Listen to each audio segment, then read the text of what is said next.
Agnieszka is here from the Yucatan Peninsula. I'm not in the Yucatan. I'm in the mountains near Morelia, near where Derek Rose is. That's where I'm at. I do. That's why I know about Morelia, because So Derek I'm Rose is there. halfway. I have to move you guys to here so I can look at you guys. So I'm halfway between Pátzcuaro and Morelia. And how many former, I mean, not former students, now graduates are down there? There's one in the There's house. one in the house. Okay. That's Gary Mahon. Yeah. Rawad is in Morelia. Derek's in Morelia. And Rawad moved from Germany with his family to Morelia, which I thought was really bold. Mm-hmm. And worked out. Yeah. And then what about in the Acapulco area?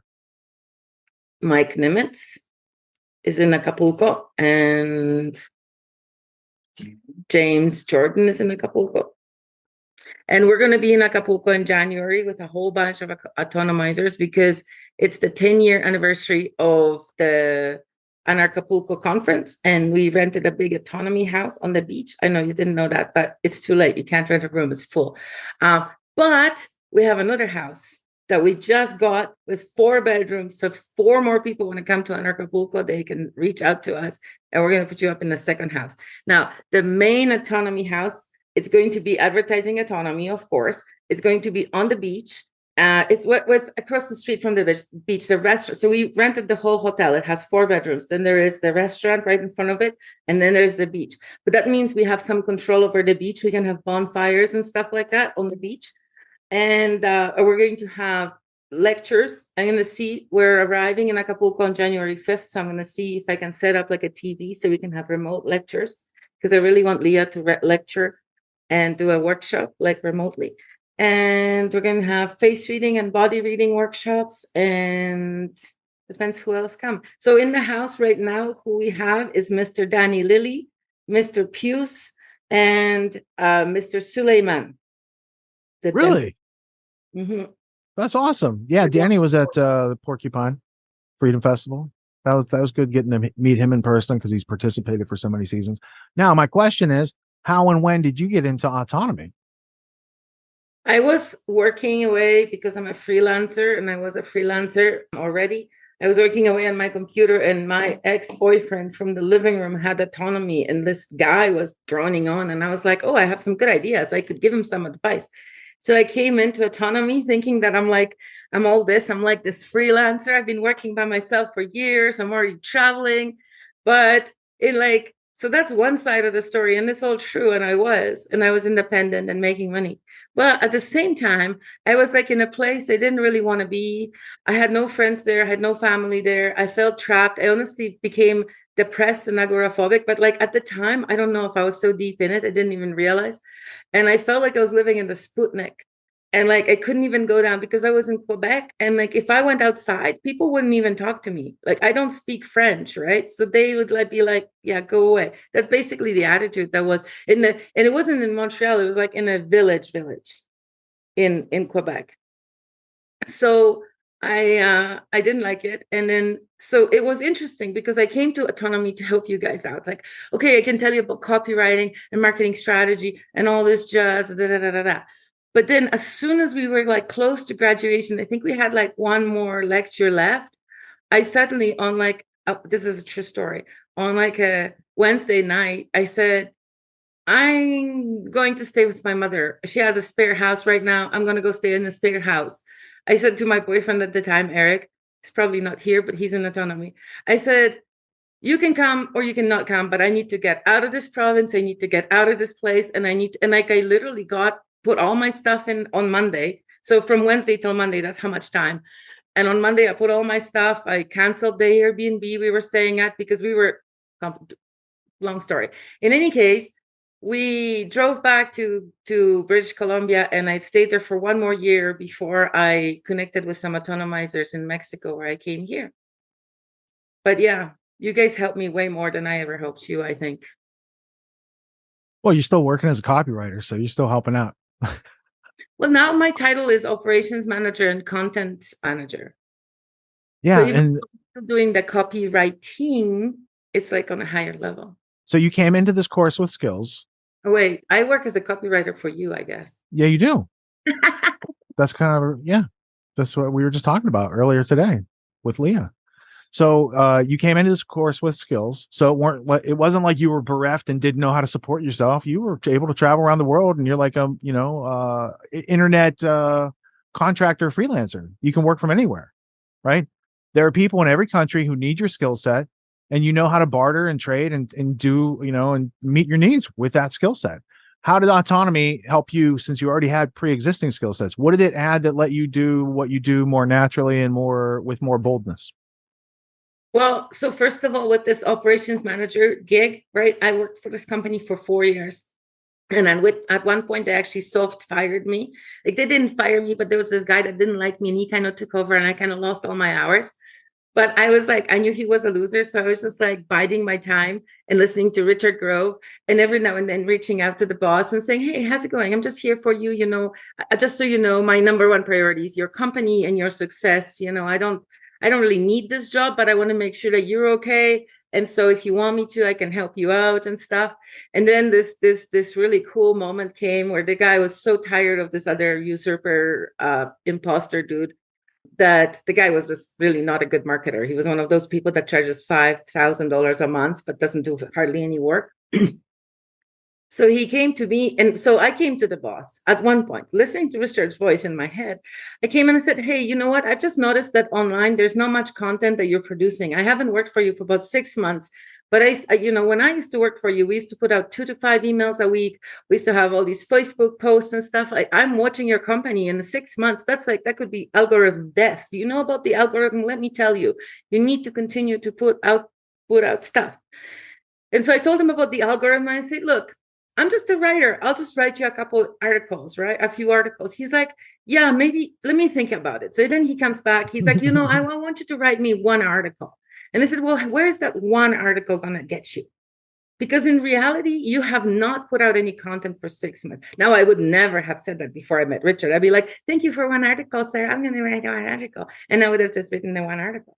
But no, with Richard, I'm like, where's that article going to get you? I said, and I was really broke at the time too. They need the money. So I'm like, I'll tell you what, you send me $702 today, and I'll give you 10 articles over the next 30 days. That way you can put out an article a couple times a week, and you can have proper engagement. And then you can write emails about it and all that. Your team, your guy can write emails about it, and everything will be good. So then so he agreed, and he sent me $700, and that's how I was not broke anymore that moment. Because my money started running out. So I figured I'd just give him this offer, and that happened. Since I've taken autonomy, I have made money in like so many different ways. Like, I've made money on rent. Gary pays me rent, right? So I'm making money on rent. I've made money by making better deals. I've made money by following my heart and finding, like, it seems like everybody else pays more for things, and I'm like really crafty. Like, all the other gringos are like, oh, I just pay $20,000 for rent. And, back when I was in Acapulco, I'm like, well, mine's only 10. How's that? But I'm like moving among the locals every time. They're like, oh, you're a gringa. I'm like, no, I'm a Polacca. I'm not a gringa, And so I don't know. So how have I made money since I've come to, so rent? I've done workshops. I opened a coffee shop at my house because there was no coffee in the neighborhood, and there was all these people at the conference. And I was like, well, I'm just going to buy a bigger pot, make more coffee, and charge them money for it. So I did that, but I made the payment voluntary, and that's not going to happen anymore because I kind of got screwed on that. But that was learning. Communism doesn't pay for coffee. You heard it here first. Right. Well, I've also done tarot reading and face readings, like just to random people. I've done courses because I did courses out of my house. Okay, because I had a coffee shop because there's no coffee in my house. So then it was natural to do the courses of what I want to teach in my house too, because people already came for coffee. And then some people saw, and then I ended up on the autonomy or the Acapulco stage doing a workshop and a talk because somebody saw me doing a workshop in my own house. So like all snowballs, right? So Agnieszka's of the mind that if you have a bucket and you know where the river is, you don't have to keep oodles of money around to do the things you want to do. She just, she knows if she has an expense coming up a couple weeks out, then she could put an offer out there and start to deliver value, and she can turn that faucet on and off, and she can spend the rest of her time chilling and going to the beach. And when she needs money, she puts her offer out in the market, and she can have continuing relationships, or she can have one-time relationships helping people get started. She's got technical skills and she's got esoteric skills. Like those work around the world. Sometimes one or the other doesn't always work consistently. But when you have a mix of both, like she's gone to Infusionsoft, which is a big, marketing, customer relations management piece of software. It's very expensive. She's gone to that training. She knows how to install that for people. If she wanted to, she could go take 20, 30 grand for installations. She has options, which is why she's eccentric, because she's got options. But I knew that before I met you. She could be painting and then, doing, very expensive copywriting work or branding work for clients. Like she could just do whatever she wants. I talked the guy who offered me the articles that I was going to be the artist in residence first, because I wanted to do some painting. So then he sent me a bunch of painting supplies, like high quality painting supplies. And then I was doing some Facebook Lives and painting for him while I was writing the articles. And then I became sort of like the core of the business, because I was like behind everything and my face was on everything. So now I'm like the operations manager, because, but talking about one-time customers, I had a one-time customer just a couple weeks ago, and you guys might know him. His name is Danny Lilly. He is writing a book about what was it called? He's got an aquaponics operation. No, this is about like Business Express. What was the name we were talking about the other day? Oh, we changed the name. Yeah. Anyway, Entrepreneurial Express. Entrepreneurial Express. That's what it was called. But the level 2 of that course is like how to use like manifestation and magic with banking and entrepreneurial and with funding and funders and stuff, and super fun. So I made him the pitch deck and he paid me for it. And so that was a one-time client, but he might come back for more pitch deck. Now, a pitch deck, for those of you playing at home, it's usually maybe 25 slides in a PowerPoint deck. And it would be, a startup company wants to go get venture capital. So you got some people going to get $2 million and this is their pitch. So there's the philosophy and the structure presentation, and then the presenting of it, right? So a pitch deck could be worth, 25 hours, an hour a slide. Let's say you do that, right? You might pull in 5, 10, you might get a percentage of what they take down with it. That's a good way to do it too. And one of the examples I give later in the course, what's his name? Oren Klaff, Orenklaff. He teaches, his method is called Pitch Anything. And he gets paid either, it's upwards $250,000 up to $20 million to do pitches and presentations and to do that process. So now I can't afford Oren Klaff. And if I don't have those skills, I'm dead in the water as an entrepreneur. Who's making your pitch deck? I was in a client meeting the other day, and the client was introducing me to somebody else, and the client had another meeting. So I just met his friend, and his friend he did a whole presentation, dog and pony, did the pitch deck, showed the videos. And I was like, that was awesome. Like, did you make that yourself, or did you have professional help? I know what it takes to make what you just showed me. And then you have a bonding experience because he did make it. And here's the thought that went into it. So like when you can learn to read these layers, you can be a better and more informed consumer, but you can also transact as skills. Like people need these things done. And if you know how to get into the rivers and streams of currency already flowing and you have the skills, it's easy to get paid. Sorry, I don't have my cough button plugged in down here, so I'm gonna have to keep it over the mute button if I cough again. Sorry. The other thing that I did because of autonomy, or I think since autonomy, and actually this is about an autonomizer who just joined with you guys in season 10, Holly. Holly needed to go back to Canada, but she had a car, and I was staying in Mexico and I needed a car. So we did an anarchist loan where I was making her payments every month, but there was like no paperwork whatsoever. Like not even a lipstick agreement, nothing. But she did make me this scarf. So I guess this was our contract, but I finished paying for the car now. So we're good. But